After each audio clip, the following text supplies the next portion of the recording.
Hello everyone, Angie here with Studio Red Art. Today is day 8 of the 100-day challenge.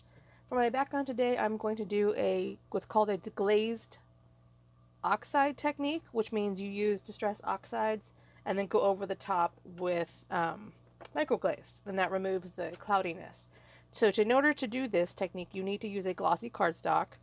I know Tim Holtz recommends the alcohol ink cardstock or Ranger's glossy cardstock.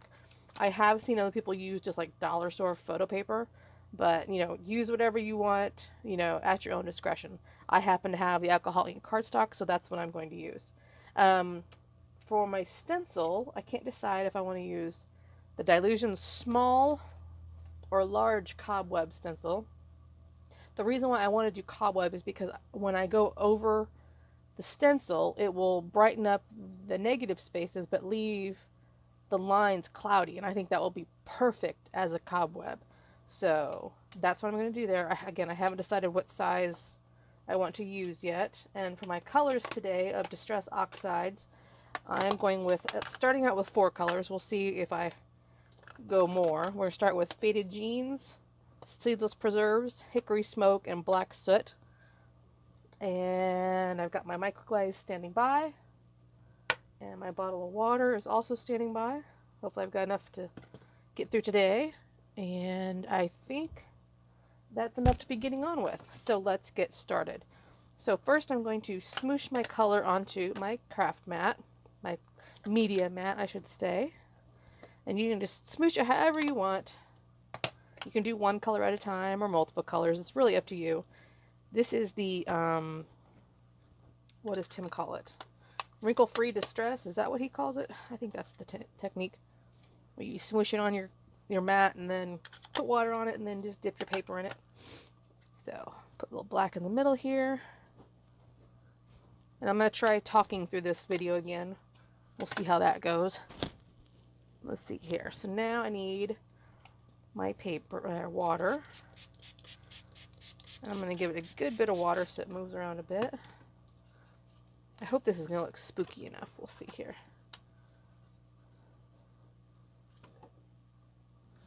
Just add some more and kind of pull it through. Definitely going to have to add some layers, but that's okay. We're definitely going to want to dry the layers between. Let's see here.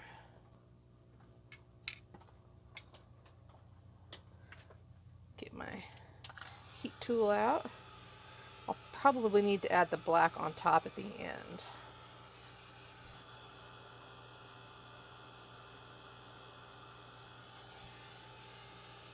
And there is, on the glossy cardstock, there is only one shiny side and one, the alcoholic cardstock, I'm sorry. There's only one shiny side and one matte side, so use the shiny side. That's really pretty. Just for a nice muted color. Dab off the excess here so we can keep moving. This is turning awfully purple, but that's okay. That's the nice thing about oxides, like I said yesterday, is you can layer them. Kind of like that. Let's clean this up and start over.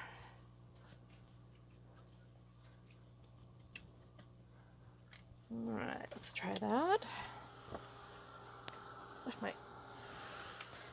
my heat tool keeps getting caught on the leg of my table. Let's see here. Makes a nice nebula background.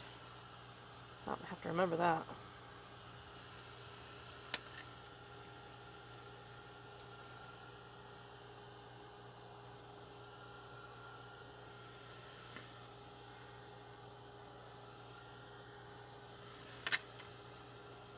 Ouch. Okay. So that's where I'm at right now. Probably add some more blue. I'm not sure how dark I want to make this. I just want it dark enough for the cobweb strings to show up. I thought about doing like really bright like pink or something, but I wasn't sure how it was going to show up once you took the oxide off. So that's why we're choosing a little bit darker colors right now.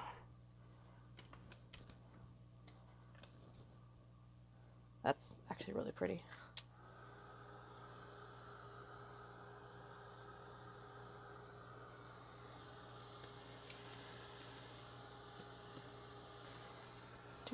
do.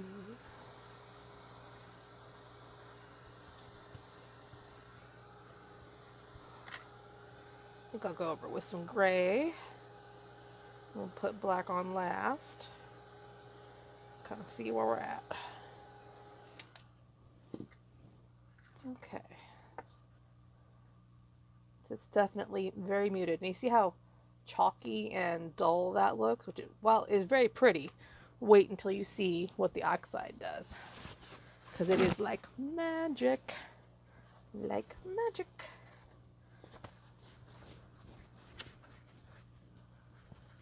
I really like this media mat. I have a glass mat that I've used for years, but it's only a 12 by 12. I tell you what, having a bigger size really helps. Okay. Get some gray on there. Can't wait till he gets out. I think Hickory Smoke is the darkest gray now that I think about it. Kind of need something else, don't we? Don't we, Tim? Yeah, because Tim is watching my video. Yeah, that would be hilarious. Tim, if you actually watch my video, hey, why don't you leave a comment? Like and subscribe. Okay, the gray is not doing a whole lot, but that's okay.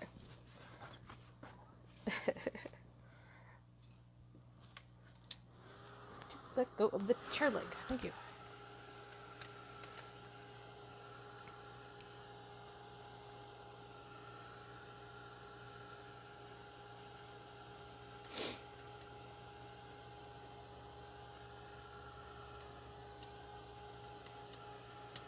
See how dull this is getting?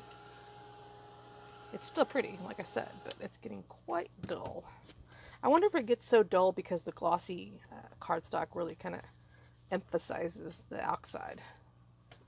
Or it's just, yeah, I bet that's why. Because it seems like it's a little brighter on like regular cardstock, even with all the oxide on it. So, try our black. Oh yeah, that's what we need. We need some black. Need some black.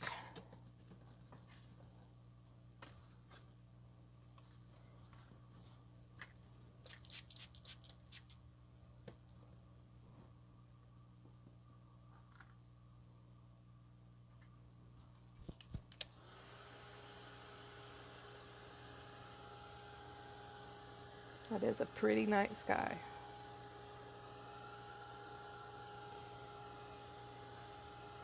The space nerd in me gets upset every time I see someone do a galaxy background. It's not galaxy, it's nebula. Nebulas are the gassy clouds that are usually star factories, but they're the bright, colorful ones. Not galaxies. Galaxies are mostly black with a few spots of bright light. Yeah. Now, granted, galaxies do include nebulas, but that's not what they look like. And I don't know if you knew this, but like when you see a picture of a nebula and all those pretty colors, that's actually not what it looks like. Most of the time it's going to be, if anything, a little bit red.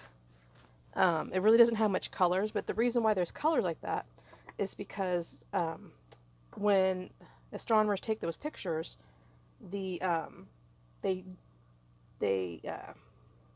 figure out what the nebula is made out of with spectroscopy, and then so every color means something. Like I believe red is hydrogen, and like oxygen is blue, and like all those colors mean something. So it's really kind of cool. Like, so once you know the code, you kind of know what you're looking at when you see a nebula. Like, oh, that one's made out of a lot of oxygen and whatever, you know. So anyway, just a little space tidbit, because I'm a nerd. I'm a proud nerd. So I had this placed kind of where I wanted it before. I think like right about here. Is that going to add like a weird line right there?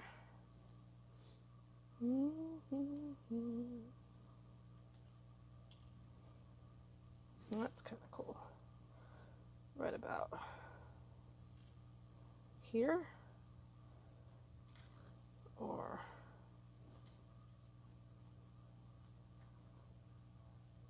because I do want it to look like an actual web. I think we'll do this one. Okay. Now I need my microglaze and my ink blending tool.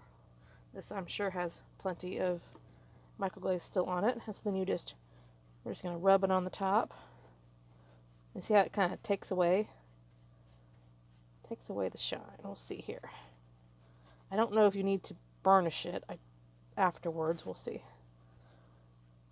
See what it looks like. Whoops.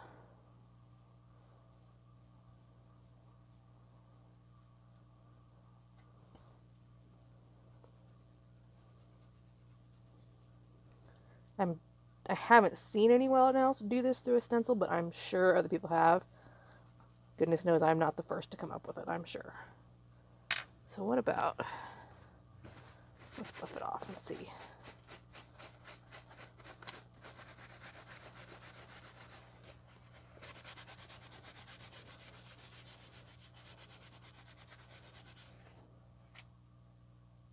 That's kind of cool. Huh. How about that? What do you think? I thought that came out really cool. It actually looks better on the screen than it does in real life. Haha. That came out cool. I am pleased. Why don't I heat set it and see if that does anything? Because sometimes when you heat set the microglaze, it kind of sinks in. Ooh, yeah, it melts. Oh, yeah, look at that. It's kind of melting on the edge. I wonder if it'll sink in or not. Or if it'll just kind of smudge.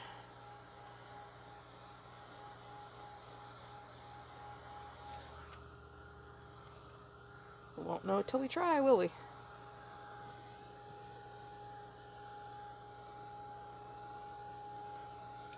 Now, what happens if I pick it up as it's wet? Ish. Melty-ish.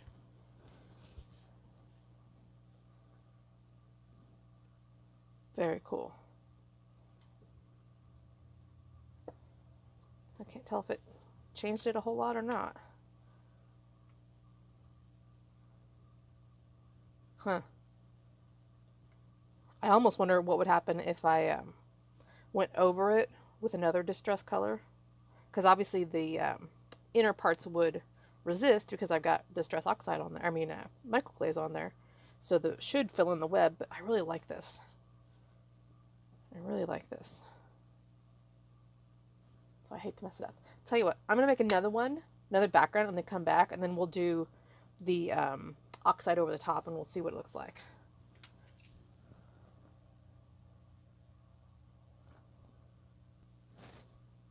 Okay, I'm back. This is the second one I just made, and I freaking love it.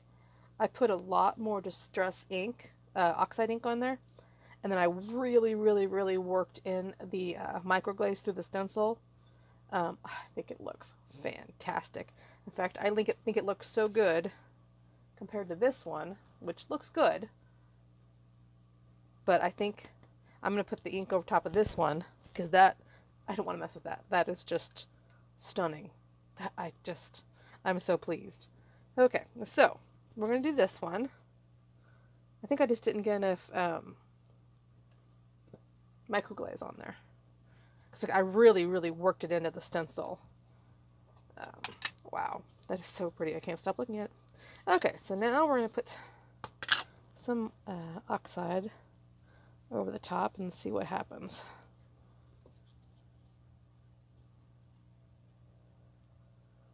I can't tell.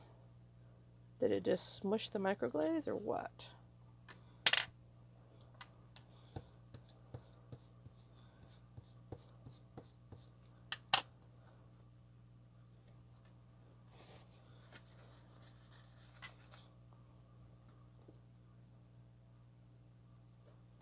Okay. Why don't I try regular distress? Hold on one sec. Okay, I've rounded up my regular distress black soot. And we'll get that. Maybe that'll work a little better. Like I said, I haven't watched to see if anyone else has done this, so we're learning by playing.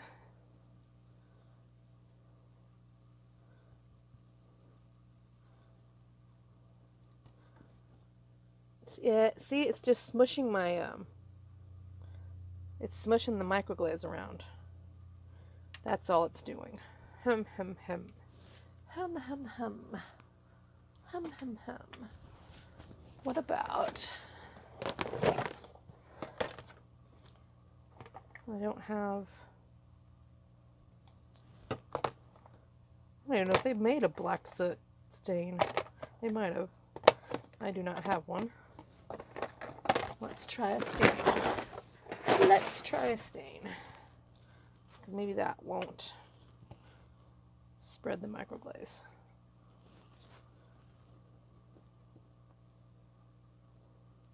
Of course, it may not seep in at all. It's resisting.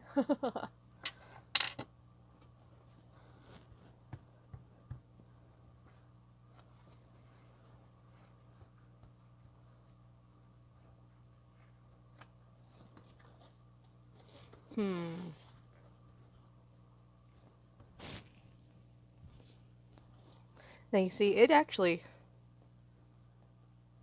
removed some of the oxide as well. Huh. Interesting. Very, very interesting. Alrighty then. Well then, put this back in his home. Close this up. I'm glad I made two backgrounds then, because as I'm playing with this one, I'm kind of ruining it. But that's okay. Ah! Well, I was. Hold on.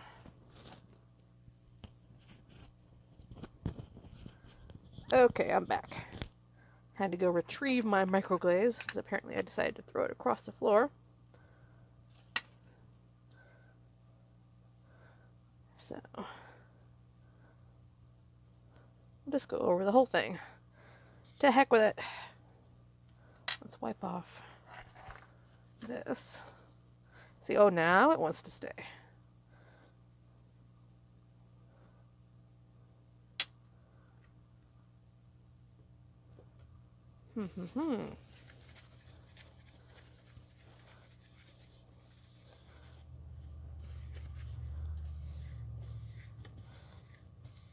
That's cool too. Well then, it's kind of discovered something new. That's pretty cool. Now I wish I'd done it across the whole background. And here is my second attempt. I still think it looks cool. I wonder if the microglaze ever sets or dries, especially on this glossy paper. I don't know. Either way, it's still cool. It's cool. I learned something, and hey, I got 2 backgrounds done, maybe 3 if I cut that off. That'd make kind of a cool ATC background, wouldn't it? Anyway, so I hope you got inspired and feeling like a little bit of a daredevil. I'm going to play with your distressed microglaze and some oxides and inks and stains and whatever else catches your fancy. And I will see you back tomorrow. Bye.